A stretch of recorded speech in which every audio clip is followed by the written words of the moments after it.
The Final Four is set. We're going to break it all down. Let's get it.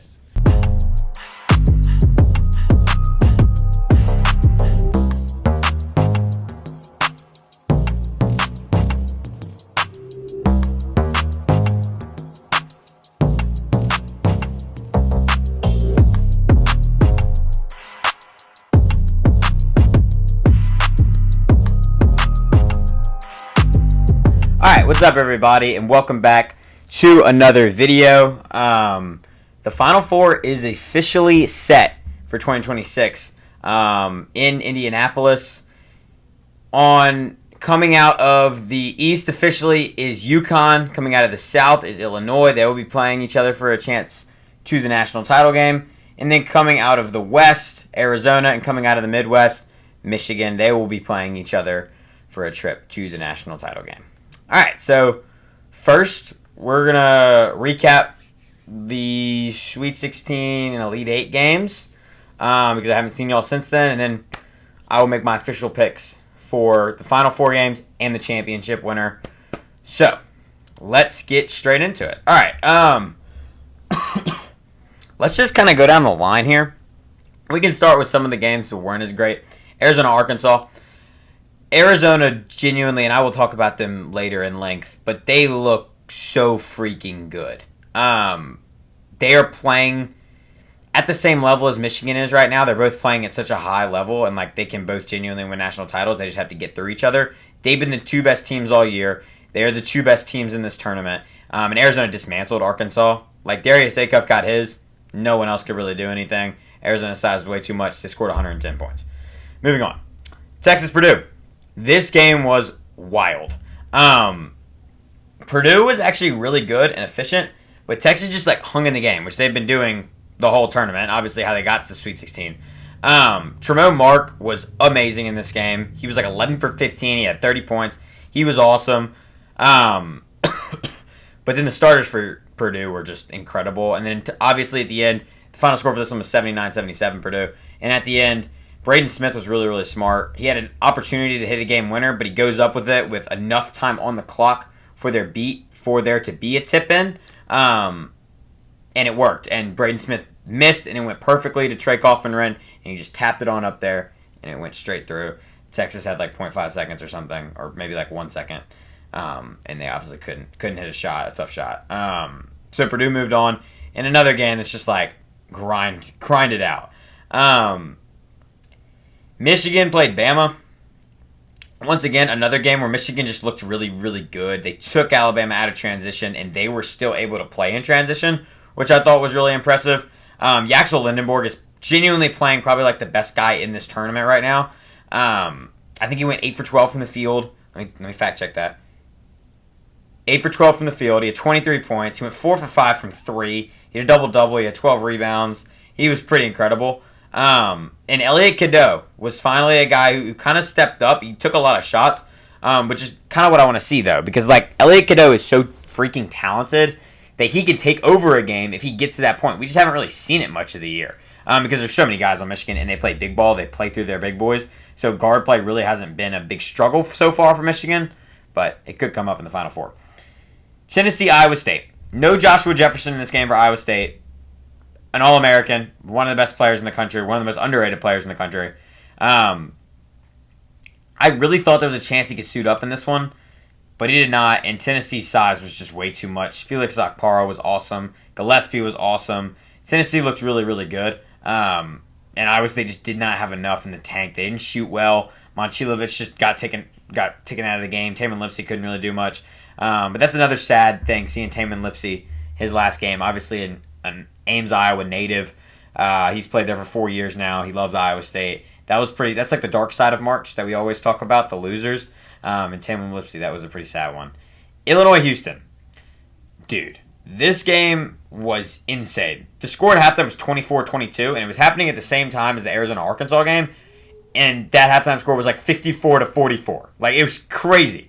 But Houston was just not good for the first 35 minutes of this game. And then Houston actually started finally hitting some shots, playing better, but then they couldn't stop Illinois, which is something that Houston prides themselves on is getting stops and being able to get themselves back in games if they need to because they play such good defense. They take such hard shots, Houston does, and eventually I think there was a chance for it to bite them in the butt, but I thought the defense could show up, right? Like, Illinois limiting them to 55 points is insane. Now, Illinois only scored 65, which is like not how Illinois wants to play, but they played Houston's game and they won. And the Houston guards, it was just like Christian Ack Jr., first of all, was just not great. Kingston Flemings, he really couldn't get in a groove. Emmanuel Sharp, he actually finally started hitting some tough buckets down the stretch, but at the beginning of the game, he was not good. Milos Uzan sucked. All the guards for Houston that we knew needed to step up, those senior guards, Milos Uzan and Emmanuel Sharp, were the guys who had to step up. They just couldn't. And Illinois just looked so freaking good. They looked great from three. Stojakovic was awesome. Mirkovic was awesome. Both the Avicic boys were obviously awesome, as they always are. And then Wagler does what Wagler does. Illinois is a tough team. Iowa, Nebraska. This was a pretty good game. I didn't get to see a ton of it, but I saw it was the Bennett Sturts game, and I saw Bennett Sturts kind of getting what he wanted in this one, which is how Iowa has played the entire year. We just hadn't really seen it in the tournament yet, and Iowa was still in the Sweet 16 with Bennett Sturts not playing incredible. And Nebraska just down the stretch could not hit shots. They were pretty cold from three. Ryank Mass was not good at all. And Price Sanford, I genuinely did everything he could. He was probably, besides Sturts, was probably the best player on the floor. And he did everything he could, but just couldn't get it done. All right, Duke St. John's was also an incredible game. Duke looked really good, and St. John's was just like sticking in there. This was the Isaiah Evans game. We knew there was going to be a game at some point that was going to be Isaiah Evans clutches up as that senior leader guard that Duke desperately needs, which, gosh, we'll get to that in a minute. But Isaiah Evans was awesome, and Duke kind of pulled away in the second half at some points. Their defense was really, really good. And once again, St. John's, the three-point shooting just was not there, and it was not quite enough to beat Duke, but they played incredibly well. And then the last game of Sweet 16 was Michigan State, UConn, which was a crazy game too. UConn was up 20 at halftime-ish, like 19. And Michigan State came all the way back. Sadly, they could not get it done. UConn played really, really well. Terrace Reed has been amazing in this tournament. Like, if he would have been playing like this the entirety of the year, he's probably a first-team All-American and in conversations for the best player in college basketball. He was incredible in this game. He was incredible in the first-round game against Furman. He was amazing in that game. He was really good against UCLA. He was really, really good against Michigan State. And Michigan State just didn't have enough. Fears didn't have enough. They couldn't hit enough shots down the stretch, which I think was eventually going to be Michigan State's cap, was going to probably be Sweet 16, for me at least. So, couldn't get it done. Let's move to the Elite Eight games. More recent. A lot of people probably remember more. We'll get to the least exciting to the most exciting. Michigan versus Tennessee. This was a beatdown. Like, there is no other way to put it. Michigan dismantled Tennessee.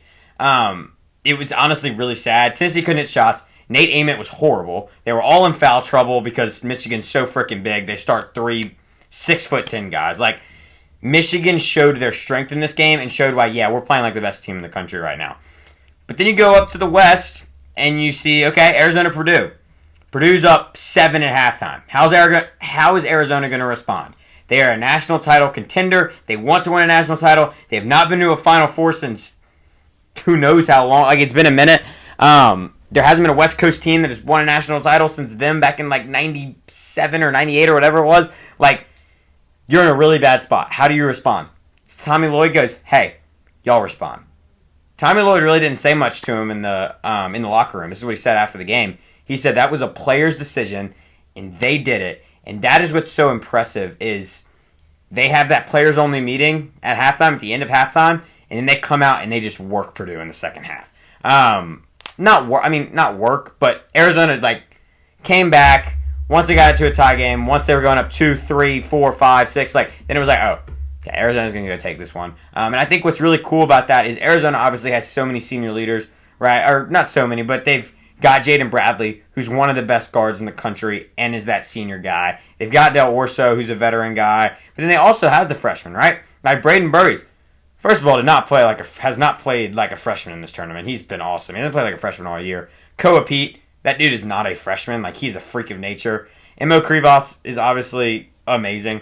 They have a really, really fun team, and the way they responded in the second half showed me a lot about them. It was cool. You saw two different things. You saw Michigan just put work after 10 minutes in the game. Michigan just worked Tennessee. And then you saw Arizona having to respond in the second half. Both showed why they're national title contenders, and both why they have a very, very good shot, whoever gets through each other, to win a national title. Next, Iowa, Illinois. I was stuck in this game for a really, really long time. It just down the stretch, they could not hit enough shots. Illinois' defense picked up once again. Like the fact that now Iowa does not score a ton of points, right? They score like 65 points a game, but they scored 59 in this game. Houston scored 55 in their game. They limited VCU to 55 points, and Penn scored 70, but that game doesn't matter. Like Illinois has not let someone score 60 besides Penn in this tournament, and that is incredible. Like the teams they are facing and how bad Illinois' defense was this year, that shows why. Like, okay, Illinois picked it up. Like it's time for Illinois to now. Yeah, they might win the whole thing. Like with that, if they are playing defense, if they are playing scrappy defense, which we had not seen all year, they are so dangerous because that offense is elite. It's like one of the best in the history of basketball. So Illinois beats Iowa, kind of took it away down the stretch, and then Duke, UConn. This is going to be the game I'm going to talk about the most because it was the most exciting by far in the Elite Eight. So Duke in the first half. They genuinely looked the best they have looked, in my opinion, all year. Duke was incredible. They were up, let me fact check this, 15 points at half. Cam Boozer was getting to his spots. They just looked really good. Caden was awesome in the first half. Dame Sarr hit a couple threes. Like, they looked really, really good in the first half. And UConn looked putrid. They did not look good at all. Terrace Reed was the only thing really keeping them afloat in the first half, giving them somewhat of a shot because he was just like no one could stop him. Boozer had a couple times where he just kind of like was playing help defense and got some really, really cool blocks. Besides that, they could not stop Terrace Reed. So then the second half comes over, right? And Duke got sluggish defensively. They got even more sluggish offensively. They started turning the ball over a little bit more. It was just kind of like, okay, like Cameron loses his dribble twice in a row, like, and they can't really hit shots. And then UConn comes down, they hit some shots. Silas Demery, 2 corner shots, was big when they were down like 8. 2 corner shots, really, really big. Caravan got a great shot. Like, they start inching back, and you're like, oh, shoot, they're back. It's within 5, right? And props to UConn for just getting themselves back in this game. And then, obviously, Duke is up 2. There is 10 seconds left. They inbound the ball to Cameron Boozer. Cam gets doubled. At this point, UConn is trying to foul. I'm going to make that known. They're trying to foul. Cam Boozer swings it over to Dame Sarr. Dame Sarr at this point does not want to shoot free throws because he's not an incredible free throw shooter, but like he can make 1 out of 2 and put this thing away. I mean, he can even make 2 out of 2. Like, he's not a horrible free throw shooter, but I get it. He doesn't want to shoot them. It's fair. But they are coming to foul him, right? And he gives it up. Gives it to Caden up the floor. Caden's close to half court at this point, and he gets doubled by Braylon Mullins, and I believe it was Silas Demery. Maybe it was solo ball. I don't remember. Both jumped up. Braylon Mullins gets the tip, which the fact that Caden even threw that pass is crazy. Now, if he does get it down there to Isaiah Evans, first of all, the fact that Isaiah Evans was on that side of the floor as their best free throw shooter by far is crazy, and that is a miss by John Shire. But if you do get it past him, right, like that's an easy bucket. That's a 4-point game with like 3 seconds left. The game's over. But it doesn't work out. Braylon Mullins gets a tip, and the tip goes to Braylon Mullins over half court. He passes it up the floor to Caravan. There's only 3 seconds left at this point. Caravan at that point I thought was going to just shoot it, like let it fly, right? He gives it up for a step-in 3 for Braylon Mullins, and this is like a crazy shot. Like, I don't know how far exactly it was, maybe like 38 feet, 39 feet. Like, just lets it fly, and it's green. Like, it is beautiful. Goes straight through. And obviously UConn at that point is up 1. There's like I don't know how much time was left, maybe 0.7 seconds, maybe a second. I don't remember. And then Duke gets it. I thought there was a chance there could be another like Christian Laettner moment. There was not. UConn goes up there, just squats the ball down, and UConn wins the game. The fact that Duke is not in the Final Four is insane. And I want to talk, and I'll talk about UConn first, and then I'll talk about Duke. UConn, incredible. Like, Dan Hurley's inevitable, right? This is their third Final Four in 4 years, having a chance to win their third national title in 4 years. Like, if Dan Hurley wins another one, he's one of the greatest basketball coaches of all time. But for Duke, first off, it's not great coaching from Jon Scheyer down the stretch. And over the last 2 seasons, this has happened many times. It happened in the Kansas game last year. It happened in the UNC game this year. And then it's obviously happened on 2 really big stages, right? An Elite Eight game to go to the Final Four, right? And a Final Four game last year where you were up 9 with like a minute and a half left. And you lost. Both of them, or all 4 of those games that I mentioned, you lost down the stretch. And that, it depends on what you want to put that up to. Like, what is your opinion on that? Why did that happen? For me, at some point, the mold might have to change for Duke, because Duke's like level, the Duke standard is not getting to a Final Four and losing. Or, like, getting to Final Fours is not the Duke standard. Getting to Final Fours and winning a national championship, that is the Duke standard. And I do believe that Jon Scheyer will win national championship to Duke. I think he'll win multiple. But the past 2 years, it has been fumbles. Like, it has been generational fumbles at the goal line for Duke. They were right there. They should have been in the national title game this year, in my opinion. They have a really good path if they would have got through UConn.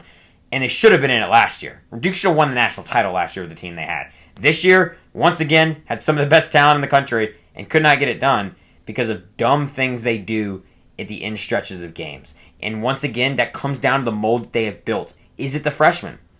Right? Like, Caden Boozer makes the bad read, right? Like, obviously gets the turnover. But Dame Sarr not wanting to shoot free throws. Cam Boozer not wanting to shoot free throws. Like, that is, the fact that those 3 guys all touched the ball and they're all freshmen is crazy. The fact that Isaiah Evans was on the other side of the floor and wasn't touching the ball, and I don't remember who the other guard was, but the fact that he didn't touch the ball is crazy. And the fact that the freshmen have been the ones to just make dumb things down the stretch, like make dumb decisions. It's just crazy. And I do believe that Duke needs to go into the portal and they need to get a junior or a senior point guard leader. Because in that situation, a guy like Silas Demery on UConn's side is never making that mistake. Braden Smith, never making that mistake. Jeremy Fierce, never making that mistake in the clutch. And I believe you have to go get that guy. And you have to get who's a really good assist-to-turnover ratio, like is an incredible ball handler, really, really high IQ. And like, that is what Duke has to build off of next year. You can still get the stud freshman. I get it. And they should have done it this year. And the fact that it's the same thing that we saw last year on such a big stage is insane to me. But that's really all I got to say. I don't really want to go on too much of a Duke tangent, I guess. I don't like Duke, so I'm not even a UNC fan. I just don't like Duke, so I could talk about Duke all day, but I'm not going to. Let's get into our Final Four picks. I'll start with the UConn-Illinois game, because we're talking about UConn. UConn, 2 seed versus 3 seeded Illinois. This will be an interesting game, right? Like, whose style works. If UConn can shoot the 3-ball, which we have seen them do a couple times this year, especially in the non-conference games, if they can shoot it, I think they will kill Illinois. Truly, like, if the 3-ball starts going down for UConn, they are pretty unbeatable with the way that Terrace Reed is playing. And I think Terrace Reed presents a lot of problems for Illinois in the paint, right? They have not been incredibly defensively in the paint. They have a lot of big bodies, and they can put a lot of big bodies on UConn's guys, but I think UConn can do the same thing. Like, they can match the length that Illinois brings. And Terrace Reed presents a lot of problems because he's scrappy in the interior, and Illinois is really not. Now, if Illinois plays the defense that we've kind of seen them play in this tournament, there's a chance that they can take Terrace Reed out the game. And if you take Terrace Reed out the game, that forces UConn and Braylon Mullins and Solo Ball, Silas Demery, those 3 guys, to make really, really big shots. Because Karaban, I think, is going to get his. I think Karaban matches up really, really well in this matchup because I don't really know who they're going to put on him. Like, who is Illinois going to be able to put on Alex Karaban? Because he's so good off the dribble. He's an incredible shooter. He's also kind of a big man. I think Mirkovic is probably the body you want, but, like, is he fast enough to deal with Karaban? Does he have the length to deal with Karaban? I don't know. That's a matchup that I think is key to watch. And then for Illinois, once again, we have talked about this, and they haven't done it much in the tournament. They did a little bit in the Penn game. They did a little bit in the Houston game at times, but they still won those games. You can't play Keaton Wagler iso ball. Like, it can't just be Keaton Wagler and no one else touches the ball in the possession. That can't happen. That's not how Illinois is good, right? Andrei Stojakovic is an X factor once again for Illinois. Like when he plays well, he brings the entire team with him, and they all play well. And David Mirkovic obviously has to step up. He is one of the freshmen that has been so incredible this year. And Avicic, they'll get both of the twins. They'll get theirs. I think Kylan Boswell, obviously as a senior on this team, has to play big minutes. And then for UConn again, like Silas Demery is not at 100%, but Silas Demery is another X factor that like if he plays well, he can shoot it. He handles the ball and doesn't turn it over, and that's exactly how UConn wants to play, right? They want to get into their sets, they want to play in the half court, and Illinois will let you do that, right? Like they're not going to come trap you. They're never going to full court press. They're not going to play that scrappy defensively. They're just going to be solid. They don't turn you over really at all. And UConn, they're going to have a couple hedge screens, right? Like they're gonna play a little bit more up tempo defensively. But that's nothing that Illinois hasn't already seen with Houston. Like it's just a different animal with Houston, and UConn's kind of just like a downgrade version of what Houston does defensively. But for my pick, I'm gonna stop just doubting Dan Hurley at this point. So I am gonna pick UConn. I don't feel confident in the pick whatsoever. Both these picks I don't feel confident in, and I really didn't know who I was picking until this moment right here. But I think I'm gonna go with UConn. I think they match up really well. I think they have guys like I think Jaden Ross plays really big minutes in this game, and I think he can match up with Mirkovic's length or all that kind of stuff. And I just think UConn matches up well, and I don't think Illinois has enough in the tank defensively, right? Like, can they stop UConn? Now, if UConn gets in a slump and they can't hit threes, like Illinois is going to kill them. But I do think UConn will finally shoot it, and I think they will get back to a third national title in 4 years. And then on the other side, clash of the frickin' Titans, dude. Arizona versus Michigan. The night game is 7:45 on Saturday. This is the Super Bowl for college basketball if it's not going to be the national championship. This is two teams that we have wanted to see play each other the entirety of the season. They have been the two best teams in college basketball. And both teams match up really, really, really well. Michigan, they love to get out in transition. They love to shoot the three ball, and they have so many big bodies. Arizona, ton of big bodies. Live off the offensive glass, great rebounding team, and have two stud guards who make really, really big shots. I really do not know who to pick. So, Arizona was my national championship pick at the beginning of the year, or at the beginning when we made our brackets. I'm so tempted to change it because of the way Michigan's playing. I think they're both playing at such high levels, but I think Michigan's playing at a little bit of a higher level. Man, if Michigan had LJ Kaysen, I might pick Michigan. I think I'm going to go with Arizona. I'm going to stick by my pick. This game could truly go either way. I think it's going to be one for the ages. Like I think people are going to remember this game for a really long time. But yeah, I'm going to go Arizona in this one. I don't really have much to say. It's big ball. Like it's really cool. We get to see two styles. Also, okay, by the way, these four Final Four teams, they all have completely different styles, and they all work to get here. And I think that's really cool about this, is Arizona, right? They live off the offensive glass. They're one of the worst. They're actually not one of the worst, but they take the least amount of threes of any team we've seen probably since, Gonzaga. Gonzaga maybe in 2017 when they made it to the Final Four. Like, they could not shoot the three very well, but, like, we haven't seen a team that does not shoot the three, like Arizona, get to the Final Four in a long time. Tommy Lloyd was actually on that Gonzaga staff, so that makes sense. Michigan, they play big ball, but they also love to get out in transition and shoot. Totally different than Arizona. UConn, this is a team that is very hot and cold, right? But they have beat so many big teams. They actually played each other, UConn and Illinois, but at the beginning of the year, but like Keaton Wagler didn't even play, like he wasn't getting minutes. And then Caravan, like, got banged up, I think, in that game, and Solo Ball wasn't playing. Like, weird game, does not count. It will not matter towards this game. Like, if they're going to watch tape, it literally won't matter. It's two entirely different teams. But UConn, right, like, they have the senior leaders. They have a bunch of guys that can hit shots. They have big bodies inside. But they're kind of just the UConn, right? They don't play like Arizona and Michigan. They play like UConn. And then Illinois has this totally different mold that we have never seen in college basketball before, where it's a bunch of European guys that at the beginning of the year I talked about a lot, but I never thought they could actually make it to a Final Four. It's kind of insane. So it's four totally different styles. But I would go with UConn to meet Arizona in the championship game on Monday. And I'm going to do it. I'm going to go with the UConn Huskies to win a third national title in 4 years. And Dan Hurley cementing himself as one of the greatest coaches we've ever seen in college basketball. Alex Caravan being one of the greatest winners we've ever seen in college basketball. And I'm switching my pick last minute. I think Arizona can do it. I think Michigan can do it. I think Illinois can do it. And I think UConn obviously can do it. But I'm not going to doubt Dan Hurley. I'm going to go with the UConn Huskies to cut down the nets. It feels like a weird pick because I never would have thought with the way the bracket shaped up that UConn could genuinely win the national title. I thought there was a chance they could get to a Final Four. But like having to run through a Florida or Houston on the other side and then having to run through an Arizona or Michigan or an Iowa State, like, it's crazy, but the way that UConn's playing, and if they knock down shots, they're really, really scary. So I think Terrace Reed could probably take over some of these games, and UConn has a very good shot to win a national title. So I would go with Dan Hurley and the UConn Huskies. All right, that's all I got. Appreciate y'all for watching. Good episode. I'll be back at, I don't know if I'm going to recap the national title game. We'll see. If the Final Four games are just incredible, I'll definitely recap them. But look out for some NBA videos, right? The playoffs are happening. This March Madness was pretty awesome. We got the madness we wanted to see. And I appreciate all y'all for watching. Peace out.